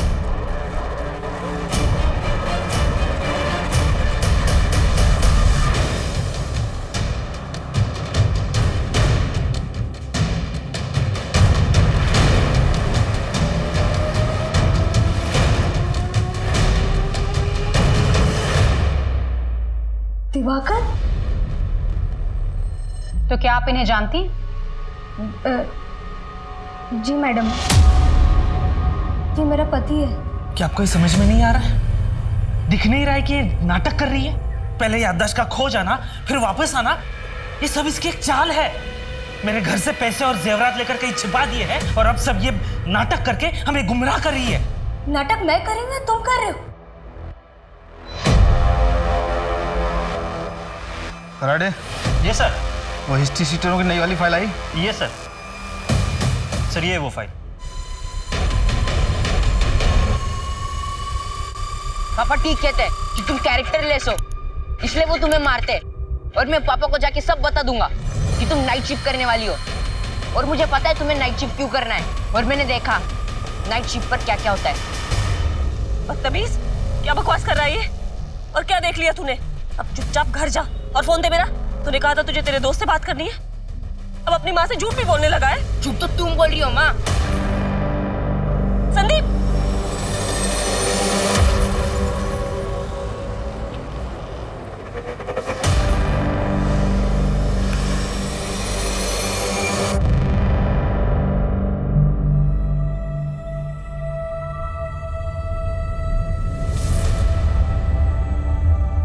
हो पापा?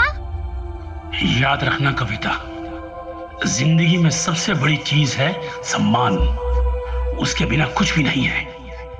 और उससे भी बड़ी चीज है आत्मसम्मान। उसे कभी मत खो देना। किसी के सामने हाथ मत फैलाओ। हमेशा कड़ी मेहनत करो और अपनी खुददारी बनाए रखो। कर तो रही हूँ सब कुछ बाबा, लेकिन फिर भी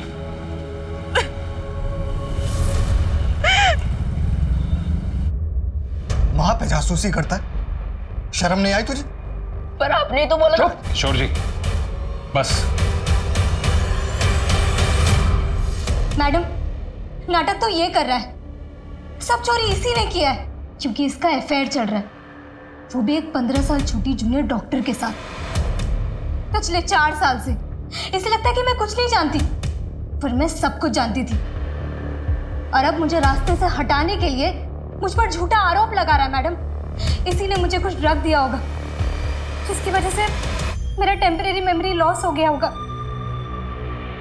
मैडम, ये क्या कंप्लेंट करेगा? आप मेरा कंप्लेंट दर्ज कीजिए के खिलाफ। देखिए, आप लोग पढ़े लिखे लोग हैं, अपने इस प्रॉब्लम का सोल्यूशन अपने घर जाके निकालिए। नहीं मैडम, मैं घर नहीं जा सकती, ये मुझे मार डालेगा। इस बार तो इसने मुझे बेहोशी की दवाई दी है, लेकिन अगली बार मेरी जान ले लेगा। मैडम प्लीज मैडम, मुझे घर मत भेजिए।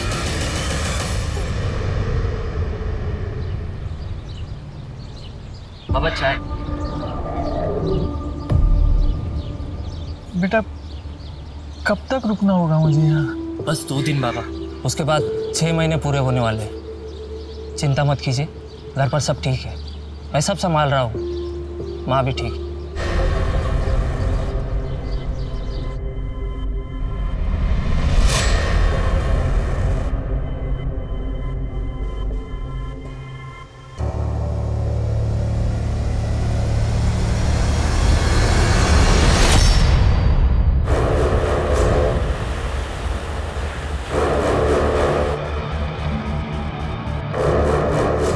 पापा पैसे मांग रहे, 4 दिन से तो तू आए नहीं पैसे देने।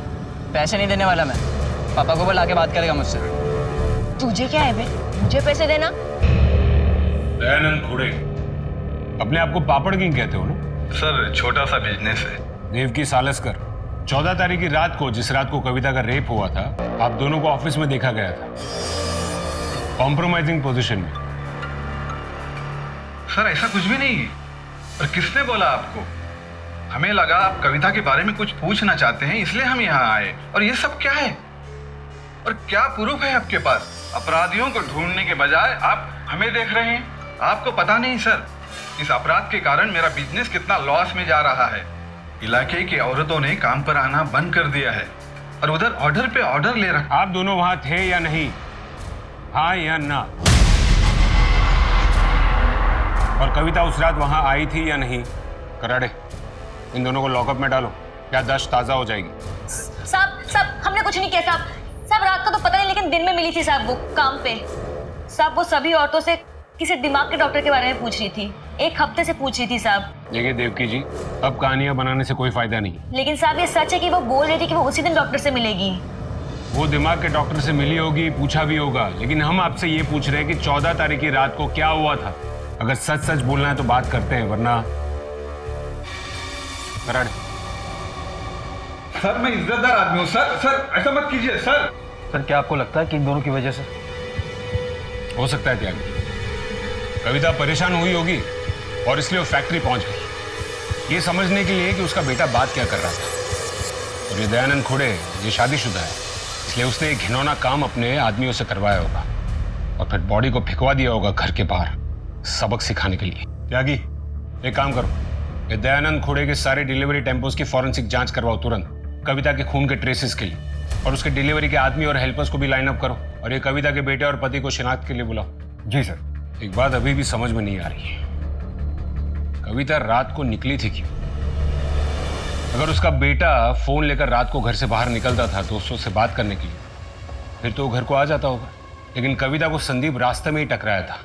समझ में नहीं आ रहा है कि वो निकली क्यों थी। सर यही कविता केस की रिपोर्ट। सर 14 तारीख की शाम को कविता का लोकेशन सिवाड़ी नगर में था, जो कि डॉक्टर समीर शिंदे की क्लिनिक का था। साइकियाट्रिस्ट है? सर हमने आसपास पूछताछ की, वहाँ से पता चला डॉक्टर समीर शिंदे काफ़ी टाइम से छुट्टी पे। और एक बात सर, हमें एक नई जानकारी हाथ लगी है। जैसा आपने कहा था, शहर के सारे हिस्ट्री शीटरों को खंगाला, उनमें से हमारे सामने एक नाम आया। सर 1 साल पहले ही जेल से छूटा है।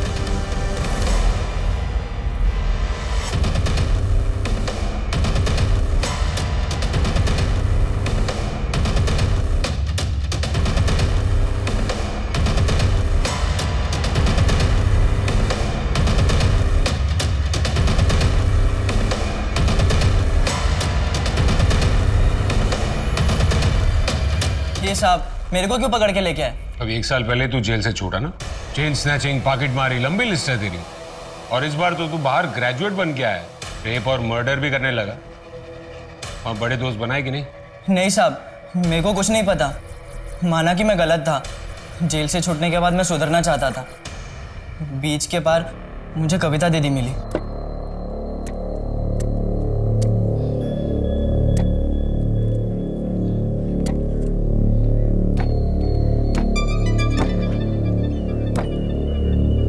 क्या देख रहा है? चमदानिया तो गाय को करने का ये धंधा। तेरे से मतलब? ला इधर ला।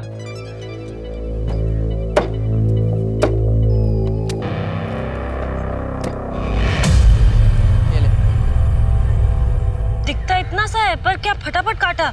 मेरे को सिखाएगा? मेरे यहाँ काम करेगा? मेरे को क्या मिलेगा? इनाम मिलेगा एक दिन, बहुत बड़ा। दीदी बहुत अच्छी थी, उन्होंने मेरा काम देखकर मुझे अपना ठेला बेच दिया।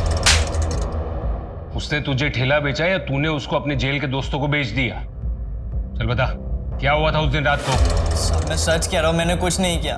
किसकी कसम खाओ साहब, कविता दीदी ने मुझे सच में अपना ठेला 11 रुपए में बेच दिया था। 11 रुपए?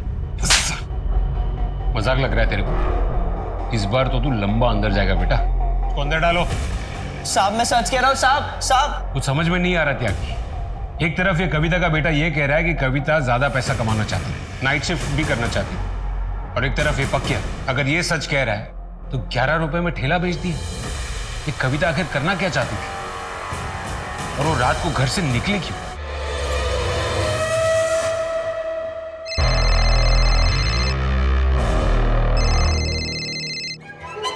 अभी मत निकलना, तुम्हारे रास्ते पर आज रात नाकाबंदी होने वाली है।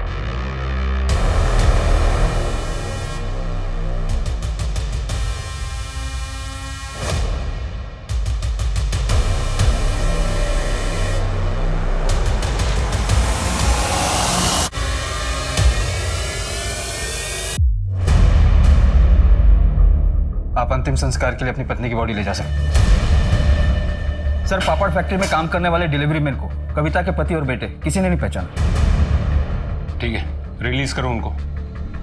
समझ में नहीं आ रहा एक बड़ा टेम्पो और 2 आदमी हवा में गायब कैसे हो सकते हैं।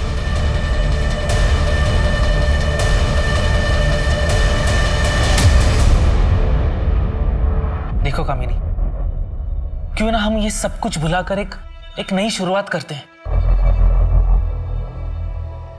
मुझे तलाक चाहिए। इस बात को हम दोनों जानते हैं कि वो पैसे तुमने लिए हैं। कम से कम उसमें से मुझे आधा तो दे दो। मैं नहीं जानती कि तुम किस पैसे के बारे में बात कर रहे। प्लीज ये घर छोड़ के चले जाओ और उस औरत के साथ ही रहना। सर, वो डॉक्टर जिसे कविता मिलने गई थी, डॉक्टर समीर, उसके क्लिनिक से फोन आया था।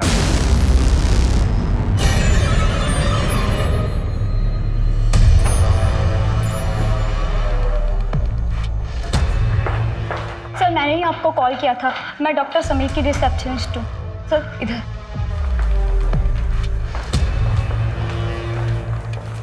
इनका कॉल आया था 14 तारीख को।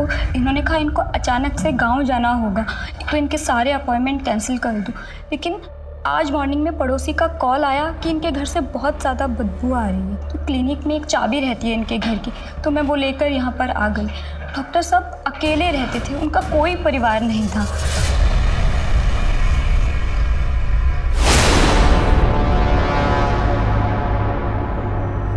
सर, अंदर ये मिला है।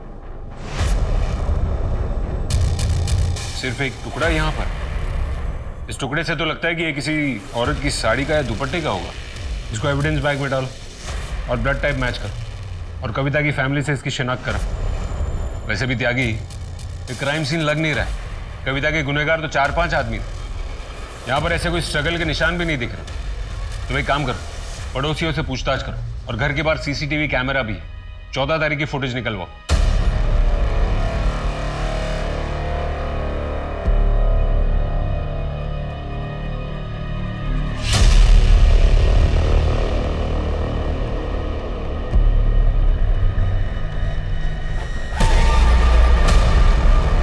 अभी जल्दी कर, जल्दी, मरनी नहीं चाहिए।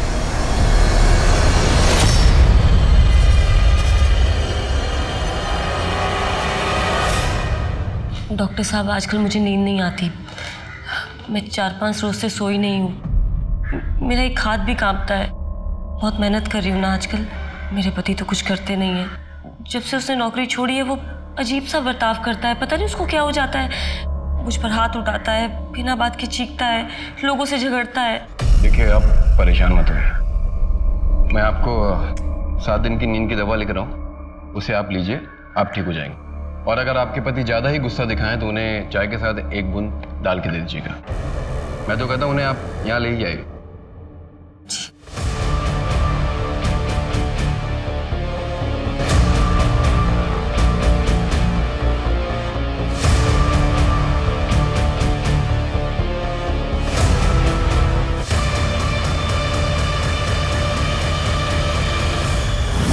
मेरे बेटे ने मुझे धोखा दिया, मेरा पैसा लेके भाग गया।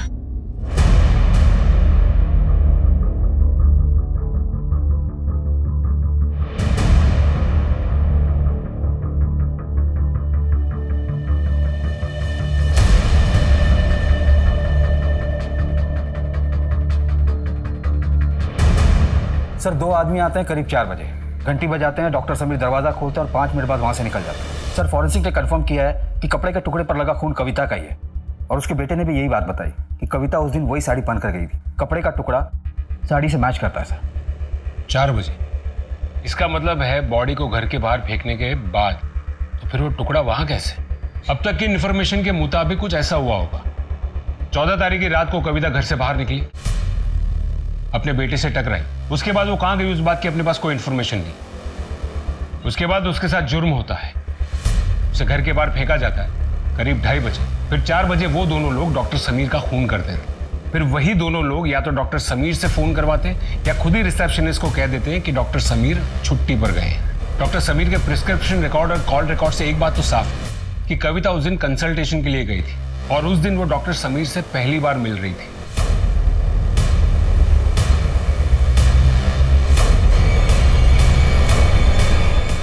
फुटेज में गाड़ी का नंबर क्लियरली दिख रहा है, गाड़ी इसी शहर की है। त्यागी, अगर ये दोनों अब तक नहीं पकड़े गए इसका मतलब इन दोनों ने अब तक बॉर्डर क्रॉस नहीं की। मुझे ये दोनों जेल में चाहिए आज के आज। जी सर।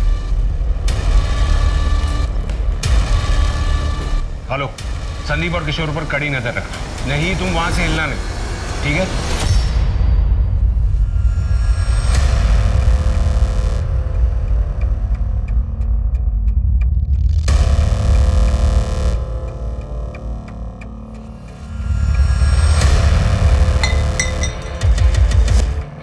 सर, पार्शियल प्लेट से व्हाइट कलर की 2 टेम्पो ट्रैक होगी। उसमें से एक गाड़ी का नंबर सीसीटीवी फुटेज में दिखे गाड़ी के नंबर से मैच होता है। उसमें से एक रात को अलीबाग में था, किसी बाबू का है सर। गुड जॉब, उठा लो सबको। पुलिस को पता लगा कि इनका एक बड़ा गैंग है जो अलग अलग शहरों में लोगों को फंसा के अपना शिकार बना रहे हैं। खास करके पीड़ित और मजबूर महिलाओं को, और अलग अलग तरीकों से इनके बारे में पता लगाते हैं। कभी मनोचिकित्सकों से, कभी लोन देने वालों से, कभी कभी महिलाओं की मदद करने वाली संस्थाओं से, यहाँ तक कि इन लोगों ने तो एडवर्टाइजमेंट्स की तक मदद ली है।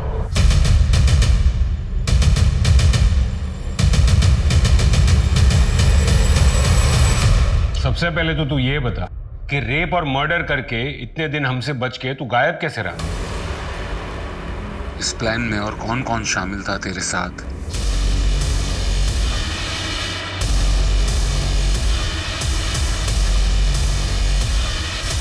आओ आओ, आखिरकार तुम आ ही गई। मैं कब से इंतजार कर रहा हूं तुम्हारा।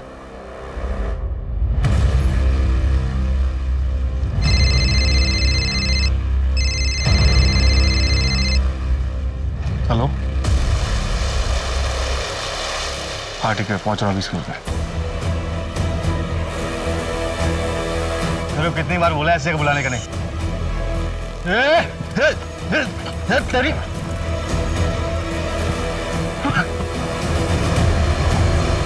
शर्म आती तुम्हें अपना ऑफिसर कहते हुए? तुम्हारे जैसे चंद लोगों की वजह से पूरा पुलिस डिपार्टमेंट बदनाम है। कौन है वो लोग जिन्हें तुम बचाने की कोशिश कर रहे हो? सर, मुझे नहीं मालूम कि ये रेप और मर्डर किसने किए। मैं तो कुछ पैसे के लिए बस इन्हें इन्फॉर्मेशन देता था, बस यही कि हमारी नाकाबंदी कहाँ लगने वाली है।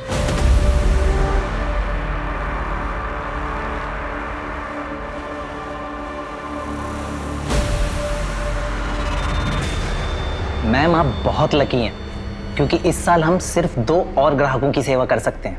ये देखिए, एक्सक्लूसिव प्रोडक्ट है और हर्बल भी। आप चाहें तो 1 वीक का फ्री ट्रायल ले सकती हैं। मैम, आप बहुत सुंदर हैं। कविता तो पैसे वाली नहीं थी। सर, हमारे बॉस को कविता बहुत पसंद थी, वो उसे पाना चाहते थे, लेकिन सर वो कभी किसी के साथ जबरदस्ती नहीं करते, बल्कि औरतों को इतना मजबूर कर देते हैं कि वो खुद ब खुद उनके पास आती हैं। अलीबाग में हम लोग 1.5 साल पहले शिफ्ट हुए। दरअसल नासिक में मामला ज़्यादा गर्म हो गया था, इसलिए यहाँ ज़्यादा कुछ कर नहीं रहे, बस कुछ मजबूर औरतों का सेक्स रैकेट चला रहे हैं। क्या नाम है तेरे बॉस का? सर,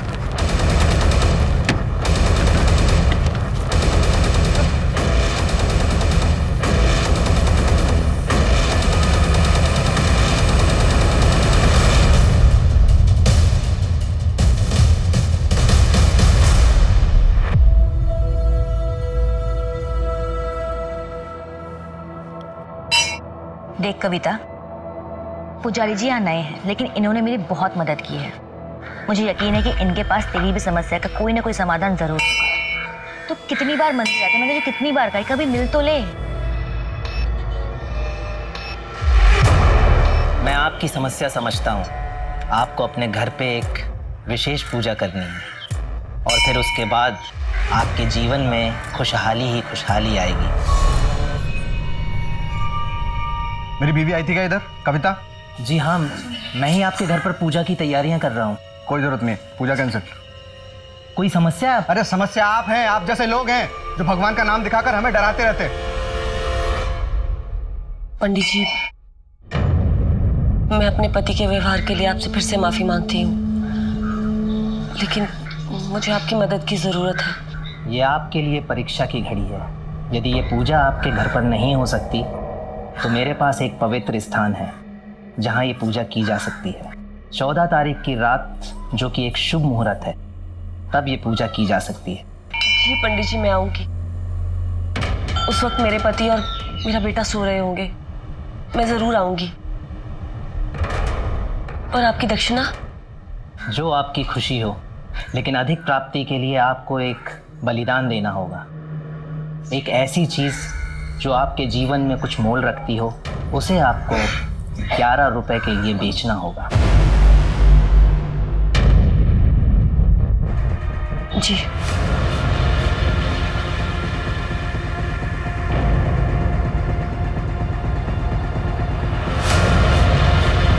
कविता, तू? और डॉक्टर समीर को? उसे तो मारना ही था। वो सांगली मेरे गांव से था। उसने मुझे मंदिर में पहचान लिया था।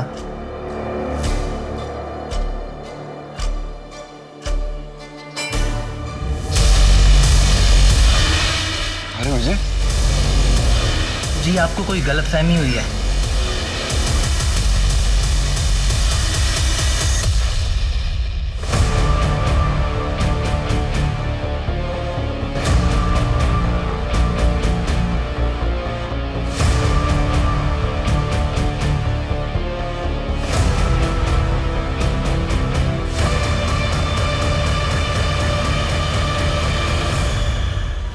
इस पेड़ के नीचे अगर पैसे डाल दो तो दुगने हो जाते हैं। बस आपको 6 महीने के लिए इस पेड़ के नीचे रहना पड़ेगा।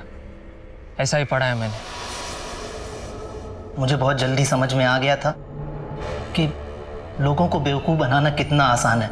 मैंने तो अपने बाप को भी नहीं छोड़ा। मजबूरी आदमी को महात्मा नहीं बनाती है, बल्कि मजबूरी आदमी को बेवकूफ़ ज़रूर बनाती है। लालच और मजबूरी एक बहुत ही घातक कॉकटेल है। इस ढोंगी बाबा जैसे चंद लोगों की वजह से समाज में भगवान के प्रति श्रद्धा से अच्छा काम करने वाले लोगों को भी अपराधियों की नजर से देखने लगते हैं लोग, जो कि गलत है। हमारी मजबूरी कभी हमारी कमजोरी नहीं बननी चाहिए, क्योंकि ऐसे समय पर ही लोग हमारी कमजोरी का फायदा उठा के हमें और मजबूर कर सकते हैं, हमें चोट पहुंचा सकते हैं। हमारा विश्वास भी जीवन की तरह अनमोल है। जैसे हम अपना जीवन हर किसी के हवाले नहीं कर देते, वैसे ही अपना विश्वास भी हमें किसी पर बस यूं ही नहीं कर लेना चाहिए। सोच समझ कर इंसान पर विश्वास करें। एक गलत इंसान पे विश्वास, जिसकी बहुत बड़ी और बुरी कीमत आपको चुकानी पड़ सकती है। इसलिए प्लीज सतर्क रहें। सतर्क रहेंगे तो सुरक्षित रहेंगे। आप किसी पर भी आंख मूंद कर विश्वास नहीं करेंगे। इस आशा के साथ मैं दिव्यांका त्रिपाठी दहिया लेती हूँ आपसे विदा। फिर मिलूंगी एक नए केस के साथ। तब तक देखते रहिए क्राइम पेट्रोल, सतर्क, विमेन अगेंस्ट क्राइम। एक औरत परिवार, अब हर औरत का भार। जय हिंद। क्राइम पेट्रोल के और भी दिलचस्प कहानी देखने के लिए हमारे चैनल को सब्सक्राइब करें और बेल आइकॉन दबाना न भूलें।